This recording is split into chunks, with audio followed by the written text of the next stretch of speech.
Tales of a Drow. The Rise of a Dark Star. By the Scribe of Vishantar. Part 4. A Little Death is Born. Part 2. To answer your question, as a reward for listening to an old fool. His name. Lord Trayman gives a light pause here as if summoning the courage to speak the being's name. His name is Alagari Drow. He finally let out and sighed, as if a weight was lifted just letting the name out. Looking at Tila he asked. Why do you ask? Tila looks to her mother knowing what she was going to say, but turned back to the man. I want to join the guard. I would like to take the training. Before her mother could even protest she continued. It is not to seek my revenge or anything like that. From what I have heard we need every person we can get, and if it is bad as you said, my home here is in danger. Women are allowed to join I know, and I am of age to start training. My father taught me to use any kind of bow from a hand-held crossbow to a full longbow, and he even said I was a master shot. She looked at her mother then the man. You need me. She said flatly. You need everyone you can get right now. So what say you? Lord Trayman looks Tila over for a moment as her mother stood shocked at her daughter. The first to speak was her mother.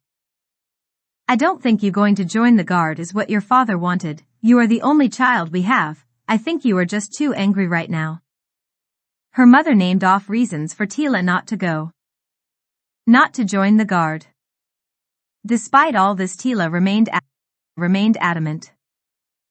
After the mother and daughter argued for some time, and it was plain Tila had won, Lord Trayman answered. Yes, you can join, but are you sure it's what you want? He had to at least ask one more time. Tila nods.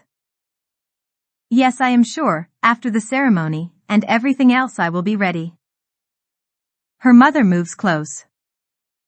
Take this with you, it is a good luck charm from a time long past, it is said it can shine a light in the dark. She then kissed Tila's head.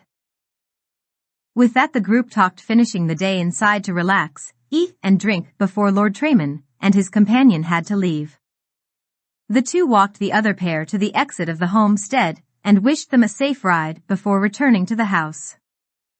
Both were quiet and the dark had come to feel almost oppressive. After wishing her mother a good night and heading to her room she fell onto her bed. The day having taken all her energy away. A name. Alagari Drow. She had a name of the man who killed her father. A man who she would find and... Here she paused. And do what, she thought. Well, I do not have to worry about that now. First I have to pass the test to become a guard, then I have to try to even find him. She tried to guess what he looked like and fell asleep trying. 1 week travel to get to the capital, 4 days to finish all her and her mother's business, and 3 days to get her father's armor retailored to fit her. It looked new to her and fit well. The very best elves made, and it was plain, she thought. She was a little worried she would stand out a bit too much in such professional and well-made armor, but her pride in her father would let her wear nothing else. Tila gave her mother one last hug and kiss, and said goodbye, her mother doing the same with tears in her eyes. You be safe, my baby.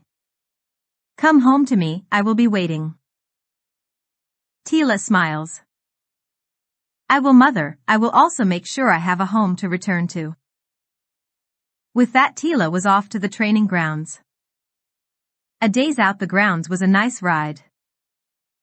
Not far from a forest which was used for training as well.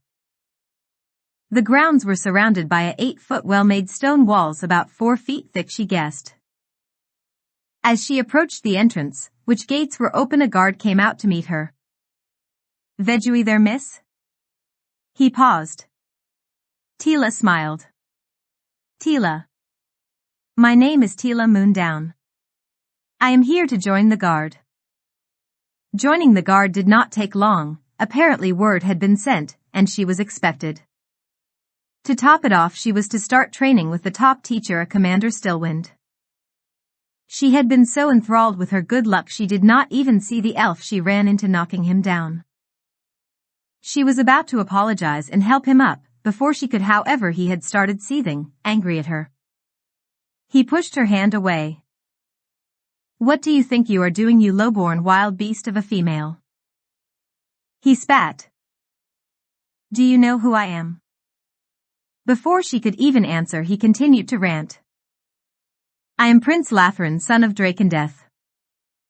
Quite honestly, she had never heard the name, and did not know just how to respond. "I did not mean to." She started, but again was cut off. The one who called himself Lathrin looked at her fully, then.